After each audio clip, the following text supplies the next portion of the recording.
अपनी प्रभावी भूमिका के साथ कार्य कर रहा है। देश के अंदर सबसे बड़ी आबादी का राज्य होने मित्रों और उसके और जितनी बड़ी आबादी है उतनी ज्यादा हमारे सामने चुनौती भी थी। विशेषज्ञों ने तमाम प्रकार की आशंकाएं भी व्यक्त की थी, लेकिन टीम वर्क और जो मंत्र आदरणीय प्रधानमंत्री जी ने दिया था प्रारंभ में ही कोरोना से लड़ने के लिए कि हमें ट्रेस, टेस्ट एंड ट्रीट के इस फार्मूले को अपनाना पड़ेगा, ट्रिपल टी के इस फार्मूले के आधार पर कोरोना के खिलाफ जो व्यापक अभियान चला, आज उसके अपेक्षित परिणाम हम सबके सामने हैं। उत्तर प्रदेश ने अब तक 4,77,00,000 से अधिक टेस्ट किए हैं। ये देश के अंदर सर्वाधिक टेस्ट है और उसी का परिणाम है कि जिस प्रदेश के बारे में तमाम प्रकार की आशंकाएं व्यक्त की जा रही थी और प्रदेश आज एक सुरक्षित स्थिति की ओर आगे बढ़ रहा है। यूपी के बारे में कहा जाता था कि यहां स्थिति अनियंत्रित हो जाएगी, अस्त व्यस्त हो जाएगी। 15 मई तक 30 लाख से ज्यादा एक्टिव केस होंगे।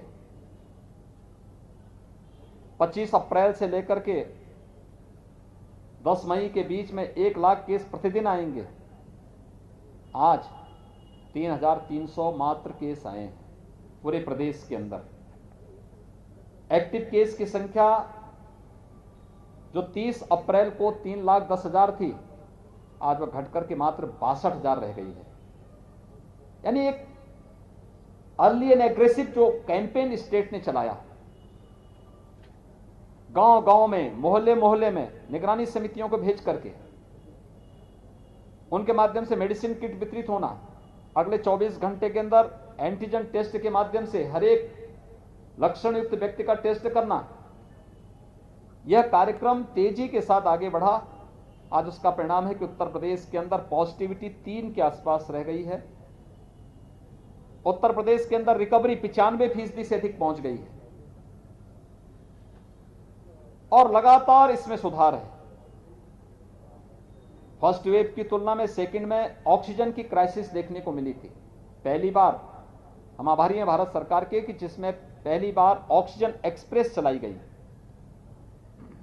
वायुसेना के विमानों के माध्यम से ऑक्सीजन के टैंकर भेजे गए और हर व्यक्ति तक, हर हॉस्पिटल तक हम ऑक्सीजन की आपूर्ति कर सकें, इसके लिए शासन और प्रशासन की टीम ने, जनप्रतिनिधियों ने, हेल्थ वर्कर्स ने, कोरोना वॉरियर्स ने पूरी मेहनत के साथ इस अभियान को आगे बढ़ाया। आज उसके परिणाम हम सबके सामने हैं। हर जनपद को आने वाले समय में ऑक्सीजन के क्षेत्र में आत्मनिर्भर बनाने के एक बड़े अभियान के साथ हम काम कर रहे हैं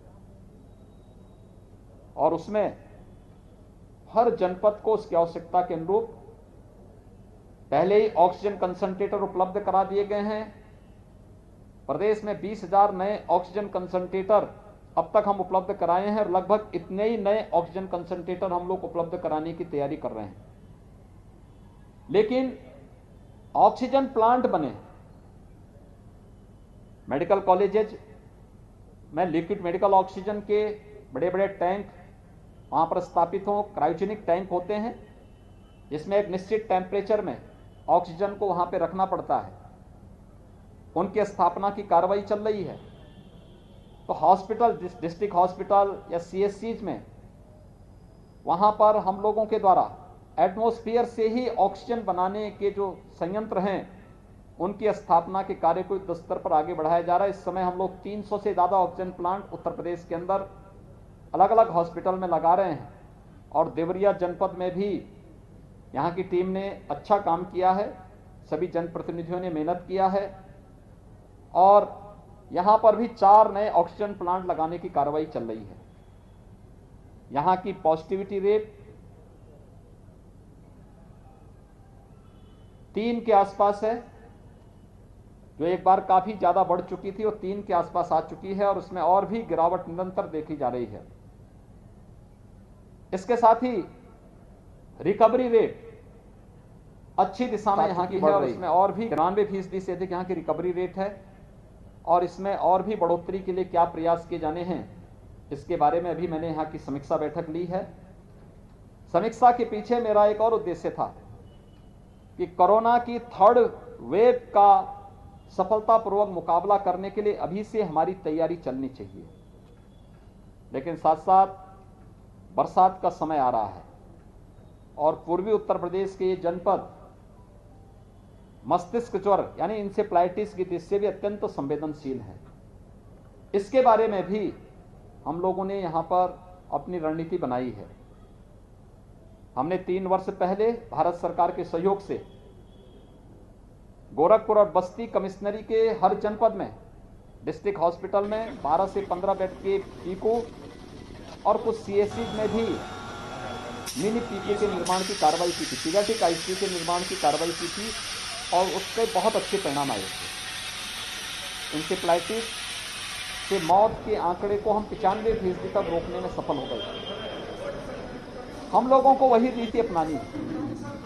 इंसेफ्लाइटिस ट्रीटमेंट के जो सेंटर थे, सब सेंटर थे, आज तो हर जनपद में सैकड़ों की संख्या में हेल्थ एंड वेलनेस सेंटर है और हमें घर घर जाकर के, जैसे हम लोगों ने कोरोना के खिलाफ अभियान चला करके घर घर जाकर के स्क्रीनिंग करने का काम किया था, ऐसे ही हम लोग हर जनपद में और खासतौर पर इंसेफ्लाइटिस की दृष्टि से भी संवेदनशील जनपद हैं उनमें भी और प्रदेश के हर जनपद में जहां पर थर्ड वेव की आशंका से लोगों में थोड़ा भय है, हम लोग अभी से बच्चों के लिए मेडिसिन उपलब्ध करवा रहे हैं और मेडिसिन उपलब्ध कराने के बाद फिर किसी भी लक्षण युक्त व्यक्ति को पहले ही चरण में उसको दवा उपलब्ध करवाने के साथ उनकी जांच की प्रक्रिया को आगे बढ़ा देंगे, तो हम लोग थर्ड वेव को भी रोकेंगे और इंसेफ्लाइटिस से होने वाली मौतों के आंकड़ों को हम लोगों ने पिछले वर्ष तक ला करके जिस स्थिति में किया उससे भी हम नीचे उसको लाने की दिशा में प्रयास करेंगे। यहाँ पर एक पीको का काम, पीको पहले से यहाँ पे बना हुआ है, 15 बेडेड है, 20 बेडेड एक नया पीको के निर्माण के लिए हमने अभी आदेश किया है और एक नई सीएससी लार में उसको भी एक पीडियाट्रिक आईसीयू के रूप में भी वहाँ एक मिनी पीको के निर्माण के लिए मैंने अभी अपनी सहमति दी है कि यह कार्य यहाँ पे प्राथमिकता के आधार पर आगे बढ़ जाए।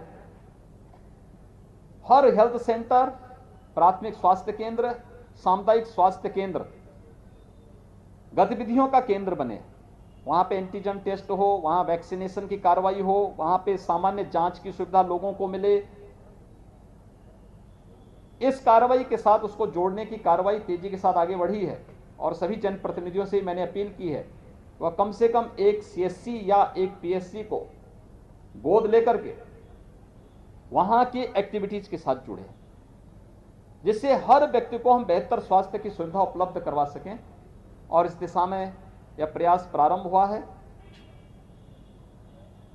प्रदेश ने अब तक टेस्ट की कार्रवाई में भी एक लंबी छलांग लगाई। 1,81,00,000 लोगों को हम वैक्सीन दे चुके हैं, जिसमें 13,65,000 से अधिक युवा हैं। 1 जून से हर जनपद में हम वैक्सीन देने की कार्रवाई 18 से 44 वर्ष की उम्र के प्रत्येक व्यक्ति को करने जा रहे हैं और वैक्सीनेशन के लिए हम लोगों को प्रेरित कर सकें। हर व्यक्ति टेस्ट कराने से कोई भागे ना, क्योंकि मैंने अभी गांव का दौरा भी किया था और गांव में मैंने देखा है लोगों में कुछ संकोच है टेस्ट कराने से या वैक्सीन लेने से। मेरी आप सबसे अपील है हम लोगों को प्रेरित करें। मीडिया एक बहुत बड़ा माध्यम बन सकता है लोगों को बताने के लिए।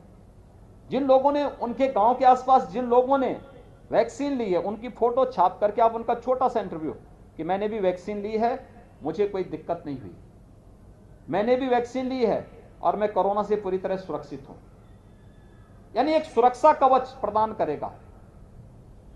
और इसीलिए वैक्सीन निःशुल्क राज्य सरकार भी और केंद्र सरकार भी 18 से 44 को राज्य सरकार की मदद से और 45 से ऊपर सभी लोगों को भारत सरकार की मदद से निःशुल्क वैक्सीन मिल रहे हैं।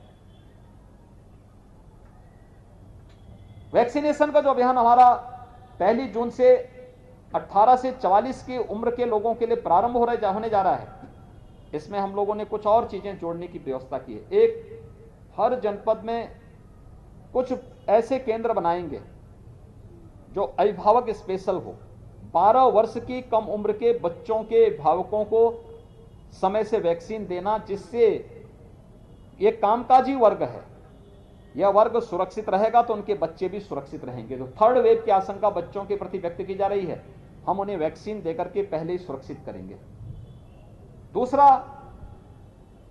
आने वाले समय में 12 से 18 के बीच की वैक्सीन भी आने वाली है। हम समय से उन बच्चों को वैक्सीन देकर के उनको भी सुरक्षित करेंगे। तीसरा, हर जनपद में न्यायिक अधिकारियों के लिए और उनके परिवार के लोगों के लिए और दूसरा मीडिया के लिए भी एक अलग अलग बूथ बनाने के लिए, वैक्सीन के लिए बनाने के लिए कहा गया है। हम लोग कोरोना कर्फ्यू में हैं, हमने लॉकडाउन नहीं लगाया है। कोरोना कर्फ्यू में हमारे उद्योग चल रहे हैं, खेती बाड़ी का काम चल रहा है, राशन की दुकानें चल रही हैं।